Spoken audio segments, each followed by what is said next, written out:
Welcome to Decoding the Childcare Business. My name is Zuleika Hines, your host, and I am so glad you're here with me today. We talked a lot about finding the right location on our last episode. We discovered the opportunities in what's happening in Texas, in Fort Lauderdale and Fort Worth region, and the cities that those areas are impacting, where the building of homes is growing exponentially, but not the childcare centers. We delved into North and South Carolina. What is happening there? And the opportunities that you can also find, and why those opportunities are not keeping up with the demands of families, especially young families, who are finding these spaces and these areas more affordable to start a family, buy a home, and be able to grow and retire in these communities. Today, I want to discuss with you the industrial advantage and the solution. We're going to talk about how to pinpoint the childcare deserts and secure your location. We're going to get unstuck. As I shared with you, I got unstuck from Jersey City and got really stuck in Hoboken. And not only was that the right move for me, it was what launched the other 3 programs that I was able to open. I'm your host, Zuleika Hines, Decoding the Childcare Business. What we covered on part 1. The suburban shift. We exposed why the traditional urban center strategy is failing and where the real growth is happening right now. Fast-growing outer suburbs and new industrial jobs. Young working families equal the ultimate childcare opportunity. When I was at NYU pursuing my 3rd master's in environmental conservation education, I had the opportunity to take courses in urban development. And that was amazing. It opened my eyes to so much more on how cities and urban development expand and grow. I learned from those courses how these metro areas, these hubs like Chicago and New York, New Jersey, Rhode Island, Connecticut, and Boston, all the way down in Fort Lauderdale, Texas, and the surrounding states. When you think about North Carolina, South Carolina, you also got to encompass Georgia. These areas, this metropolis, are growing, and they're growing outwardly. They're expanding because families, especially young families, cannot afford homes in the center of town. They want more land. They want more space for their children.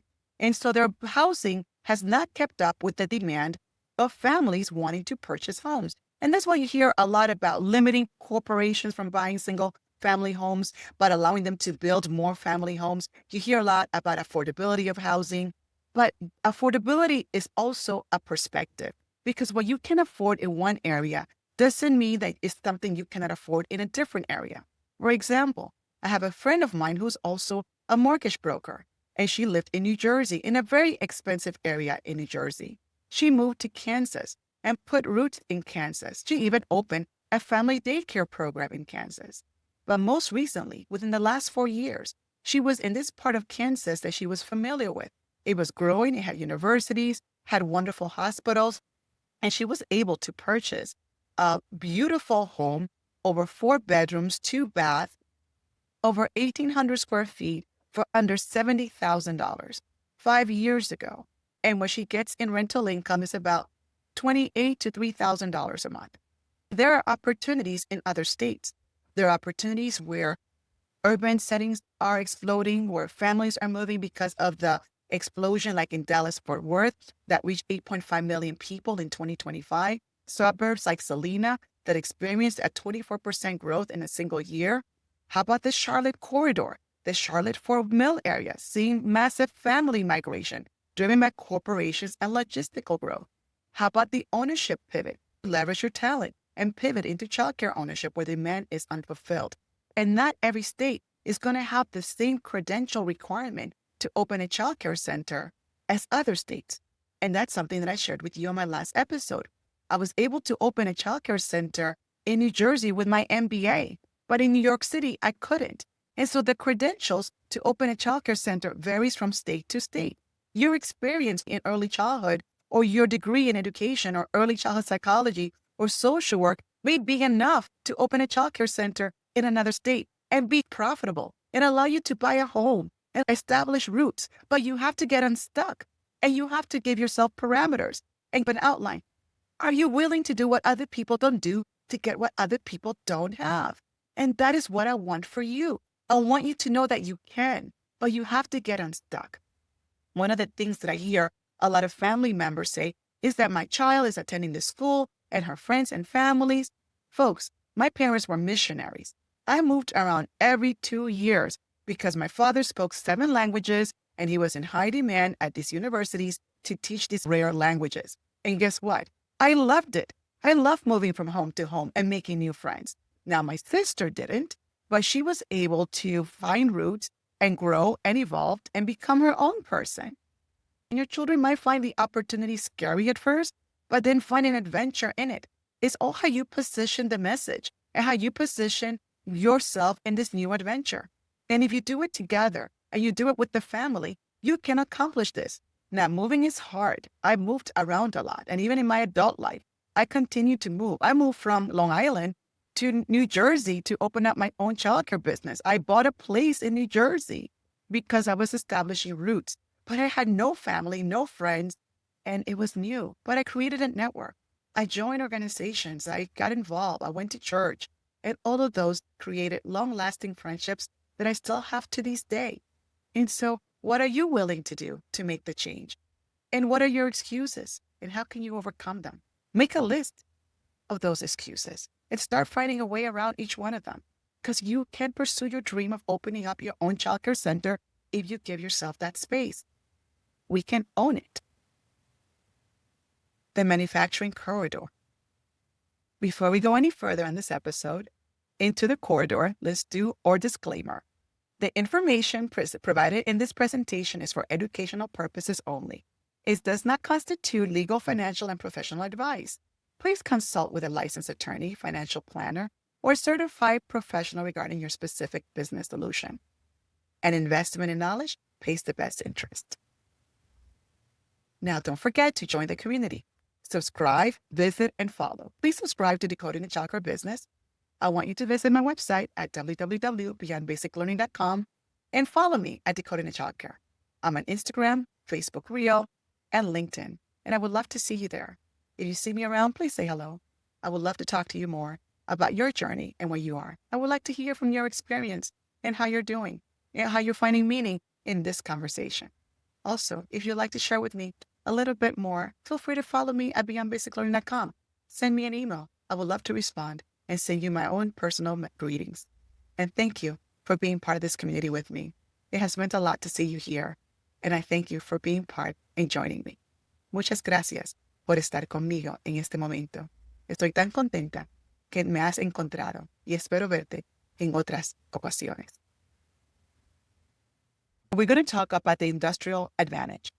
There's a lot happening in the marketplace, a lot of layoffs taking place. We're hearing about Facebook and we're hearing about Meta and even Amazon. But what we don't hear and what we don't understand that there's also a lot of boom going on. You hear about companies like NVIDIA, a major chip manufacturer in the AI space. You hear about data centers like Micron, building in New York, also building in Ohio, building in Texas.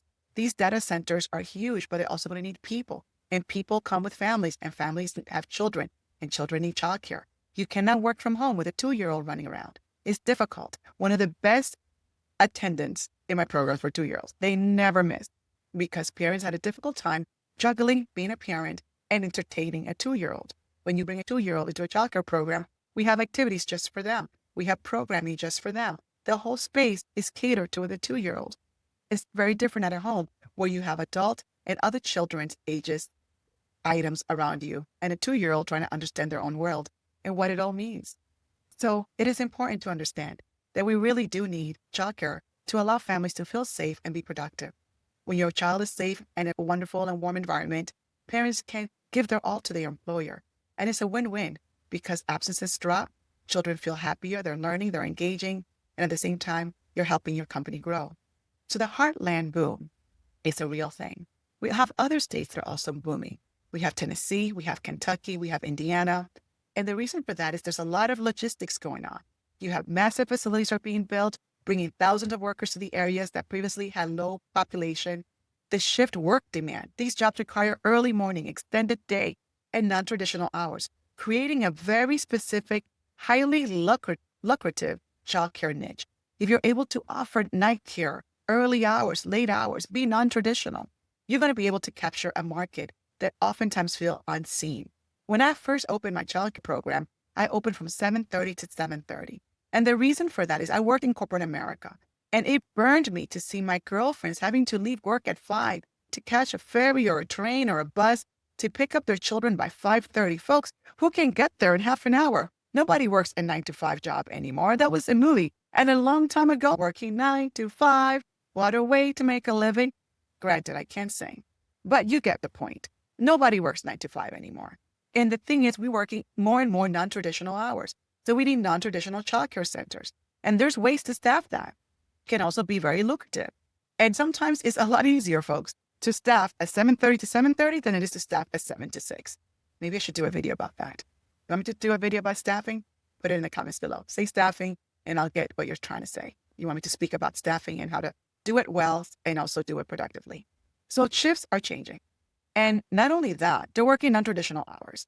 Employer adjacent care. Positioning your center near these industrial parks make you the default choice for thousands of commuting parents. What attracted me about North Hoboken was not just the location. It was the fact that I got there by taking the wrong ferry. It dropped me right in front of this building that overlooked the Empire State Building. It was vacant, and I learned it was vacant for a very long time, like over 3 years. A commercial space overlooking Manhattan that had beautiful views of the Empire State Building, unobstructed view of the Hudson River, a beautiful boardwalk-like walkway with beautiful piers for parents to stare out into the sunset. It was beautiful and romantic and accessible and a transit hub.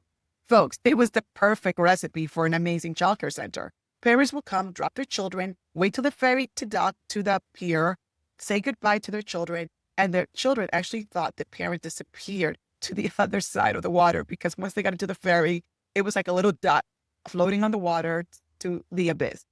And so parents were a little bit amazed by that. And I remember even having a conversation with a director at a curriculum development program saying, can 1-year-olds and 2-year-olds learn about waterways? And I said, of course they can. If it's something relevant to their life, it's something relevant to their everyday experience and existence, it's like giving them a bottle and having milk in it. It's something they see and experience every day. So children's learning is really more about positioning and where they are in terms of their space and their environment. And learning is really effective when it's done this way. And this is something that place-based education speaks a lot about. And I learned that at Bank Street College of Education. And it's also something that is spoken a lot by Vygotsky. When he talks about scaffolding learning and learning to be connected to other things, those are the ways that you can relate real experiences to real education. So going back to employer adjacent care, those are strategic locations to build your childcare center. And many times we don't look at that as a possibility or a great opportunity. So there is a big boom happening in other states beyond Texas and North and South Carolina corridor. We got Tennessee, Kentucky, and Indiana. And by the way, I can't wait to go to Tennessee. I've heard so many great things about the food. I have heard the same thing about Kentucky. And Indiana, what can you say? It's a great place to visit when you're near Michigan, any of the Western states. I had a chance to live in Michigan as well. I love them. And it's just great opportunities there. So you have to get out and explore. They're waiting for you. What are you waiting for? Industrial zones. We just talked about South Carolina and North Carolina. The double expansion. These states are unique because manufacturing expansion and population growth are happening simultaneously. So you have manufacturing and population growth happening at the same time. That's an explosion. And that's child care centers. And that's need for children. You have anchor institutions that anchor the community. Things like industrial parks, new hospitals, and major distribution centers. These anchor the communities because these infrastructures are hard to just get up and go. They are part embedded in the fabric of that particular community where the need for people is great. You have residential. So you have where these anchor institutions are built, new residential communities are being built. And housing follows the workforce. So you can follow housing, you follow the workforce. Carolina strategy. South Carolina and North Carolina are creating a blueprint for the new America economy. The childcare angle, these zones offer the perfect storm. High employment, dual income families, and severe lack of existing childcare infrastructure. There's such a lack of childcare infrastructure there that developers, unfortunately, are not thinking about how do I attract more children into my development? And quite frankly, let me say something to you. A developer that is not thinking about childcare in their own development zone is not really positioning themselves for the biggest win. This is why. If you want to get the biggest bang for that housing that you're developing, The best way to do that is to also build childcare center. So if you build a childcare center, you immediately get that working family who have children who do not want to move. They stay in the area for 3 to 7 years, sometimes longer, if they have home ownership, and they bring with them a different rhythm to that community. And so a childcare center is more than just a space for children, for parents to work. It is the fabric of the community. It is the rock that anchors that community in place. From there, you get other services and other programmings and other businesses that also benefit from a family boom. So when a developer develops with childcare centers in mind, they're developing the right recipe for success. And not only that, they're also getting market dollars. They're getting top dollars because they're bringing a benefit that many families need or they're planning for. I had parents tell me that they were pregnant before they told their families, or that they were getting pregnant before they told their families so they can be added to the waiting list. So having this in mind makes perfect sense to have childcare center built alongside of that. There's also the EV and semiconductor boom. There's an investment wave, over $200.8 billion in private investment between 2000 and 2024. That is a lot of money. That's close to $250 billion. And with that comes over 240,000 jobs that are being created. The recent surge since last 2021 alone, the U.S. saw, since late 2021 alone, the U.S. saw $157.3 billion in private EV-related manufacturing. That's over 163,000 jobs. The location strategy. Follow the plant announcements. Do not build right next to the plant. Look 10 to 25 minutes away. So if you see a plant being built, look at 10 to 25 minutes away and see what cities are in that area. Then I go deeper. I would like to see what hospitals are in the area. I would like to see if there's any Trader Joe's in the area. What are the supermarkets? I would like to see what are the elementary schools. Are there any elementary schools there? Are they being built? And then I would look to see, are there any childcare centers there? How many are there and are they being built? When I was in Hoboken, I knew every single childcare center mapped out in that town. When I was looking in Jersey City, I did the same thing. I mapped every single childcare center in that area. I even went to Manhattan to see how they were performing in Manhattan versus how they were performing in New Jersey. All of this was market research. It pays to do your market research, but you also have to have boots in the ground. You have to walk the street, talk to families, talk to parents, go to childcare centers and see what it is that the families are looking for. What are their needs? What are the hours of these data centers? What are the hours of these hospitals? And are the families looking for centers in those areas? The commuter sweet spot, 10 to 25 minutes radius is exactly where these new workers are buying homes and starting families. You can look and see what homes are being sold and where, and what are the most concentrated or desirable areas. And if that desirable area is already saturated, what is the next desirable area the families are going to and why? Also look at the transportation. Do they have trains that go directly to these hubs or to these data centers or to these manufacturing facilities? And do the buses run all day long? Do they run a particular time? Are there more commuters than drivers? What does the traffic flow look like? I consider all of those factors when I considered my location. So those are real important things to take into consideration. The intersection formula. The best opportunity may be 5-20 miles outside the big city. Look for the exact point where these elements collide. New housing, children under 5, major employers, limited supply, favorable zoning. Have you found a place where all of these 5 things collide? Take a picture of the screen. Think about it. Write it in your notebook. Because if you can intersect these 5 points together, you have a winning recipe to build a childcare center that can be profitable and successful. The intersection point. Introducing the childcare intelligence system. I told you the last episode I have something special for you. I built an app. I wasn't intending to build an app, but I built an app. I found that there was not a way for you to collectively do your research from your desk at your home and go ahead and let your fingers do the walking before you actually go out to these locations. Of course, you cannot go to Kentucky and Tennessee and North and South Carolina and Texas all at once. You have a budget, you're working full time, you have expenses. But this app is going to do the following. The old way was a manual research, right? This is how I did it. Calling zoning boards, checking census tracts, mapping competitors. It was a lot of time and time was wasted. So I took the guesswork out of that for you. This is a new way. The instant intelligence. A proprietary tool analyzes geographical locations instantly to determine exactly how many childcares are in that city. You can find the childcare deserts in seconds, not weeks, not months. You can verify the intersection formula that I just gave you. And you can also see available exclusively at beyondbasiclearning.com. All of this is on my website. at beyondbasiclearning.com. I'm going to give you the link and I'm going to show you how it works on this episode. But here you're going to be able to see if the city that you're looking into, how many childcare centers they have, group family daycare centers, and these are the licensed ones that are registered. I cannot account for the unregistered ones or unlicensed or ones that their license are pending. So if they have license that are pending or they're not registered, I'm not capturing that. But at least this gives you in a few minutes a way for you to map out or hone in exactly where you want to be. Are you ready? I'm so excited. This is the first time I'm sharing this with you. And I'm doing this because you are my family. You've been with me for the past 5 months. You have been subscribing. You have been listening. I would love to hear your comments. And this is a way for me to share something with you that is going to help you on your journey.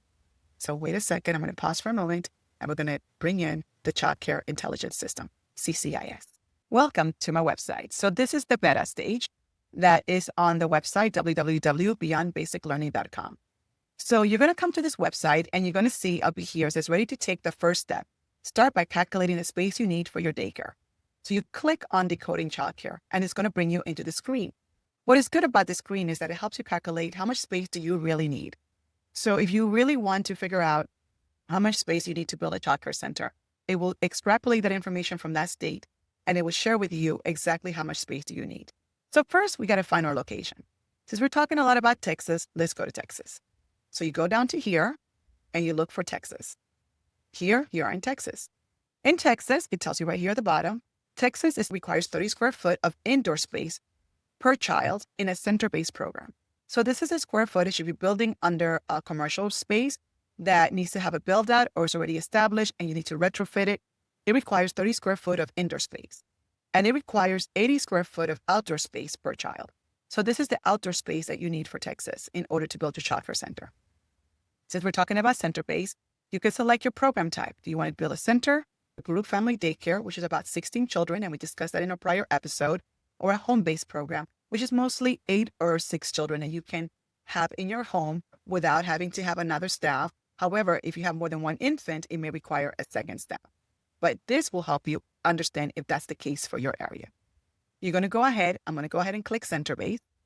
So here in the center-based section, you're able to go and decide, okay, this is where I want to be. You put center-based, you put your email address, and then you put next. It says configure your classroom.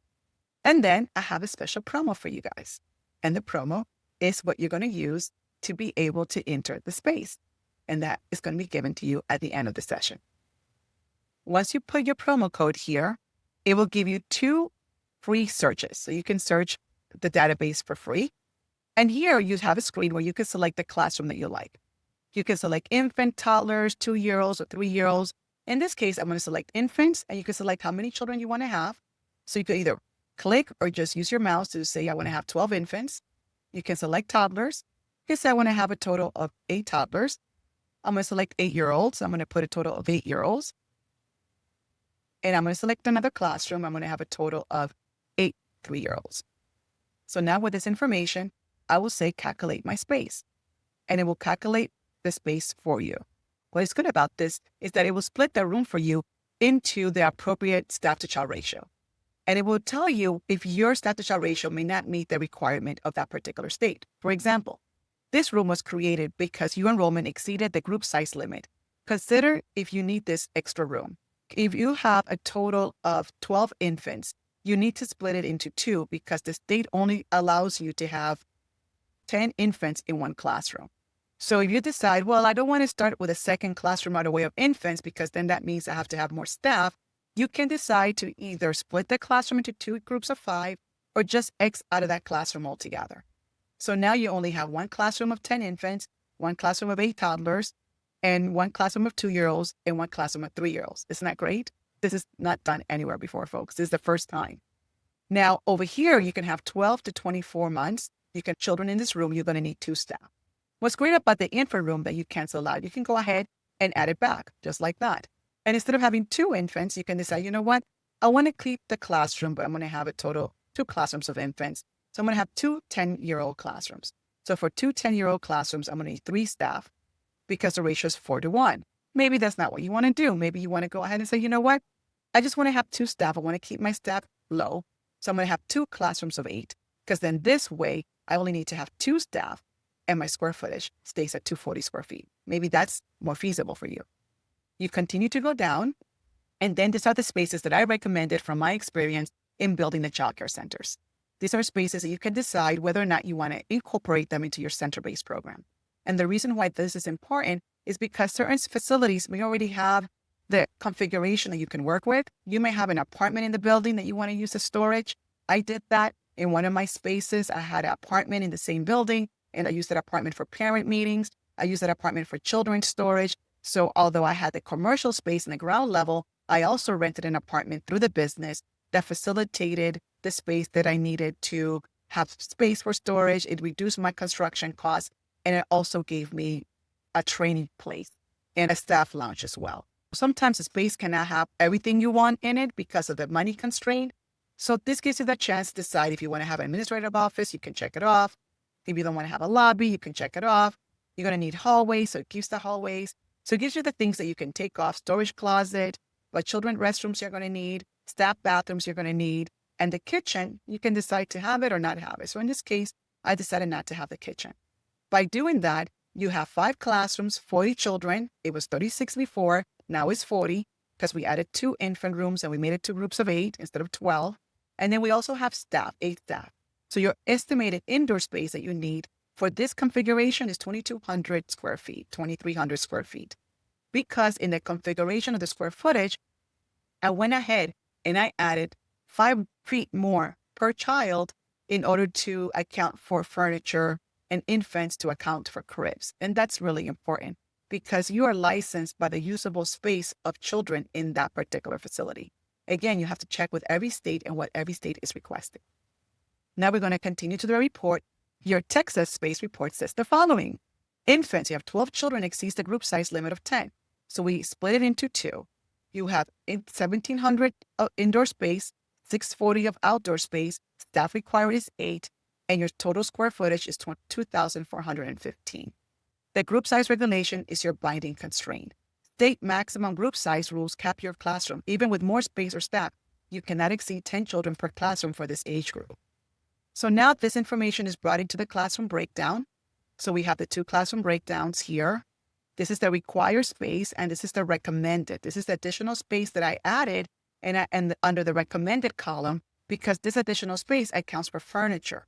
So although what is required appears as a 1,200 square foot, the additional space that I added was because you have cribs, you have tables, you have chairs, you have feeding tables, and this allows you to be roomy enough in your space for children to have a space to crawl, to work on, to do tabletops, while at the same time having the space for their food and their cots and their cribs. The recommended with furniture includes an additional 15 square feet per child for infant and toddlers 0 to 24 months to accommodate cribs, changing tables and rocking chairs. An additional 10 square feet was added to children over 24 months to accommodate tables, cubbies, and shelving. These are beyond basic learning recommended base industry's best practices. So here you can see the hallways that we kept, the storage closets that we kept, the children's restrooms that we kept, the staff bathrooms, or total indoor space and our total outdoor space. Now, what is great here and what is really important is that you may need to add square footage to accommodate the location you're looking at. So let's say that your indoor space was 1823, but it was actually 1923. So here you can add another 100 square feet. So you come in here, you add 100, and you see how it changes the number and the total indoor space. Now you have a state ratio of 1 to 17 for toilets per 17 children, and you used to have a state ratio of 1 sink per 17 children, and you have 4 sinks required and 1 for adult. So Texas compliance requirement, the outdoor fencing here, the liability insurance, and the Texas licensing agent. So liability insurance requirement is $300,000 for each occurrence of negligence. It will tell you the Texas licensing agent. I give you the link to the actual Texas licensing agency. You can go there and validate the information and review exactly what credentials are needed and what information they're going to need from you to be able to build your program and staff your team.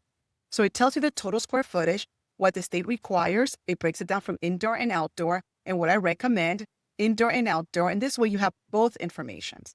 You can download the report right here or email it to yourself. Now, what is great also is this other part. He said, well, Ms. Zuleika, you said you were going to show us how to map this space. And I am. Now we're going to go to mapping our location, where I selected the state of Texas, Fort Worth, and I'm going to go ahead and press the map. And this is amazing, folks. Let's see what we have here.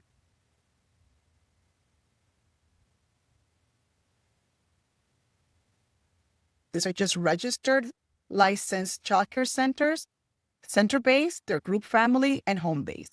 So we have 3 different colors. Blue is for center-based, green is for group family, and orange is for home-based.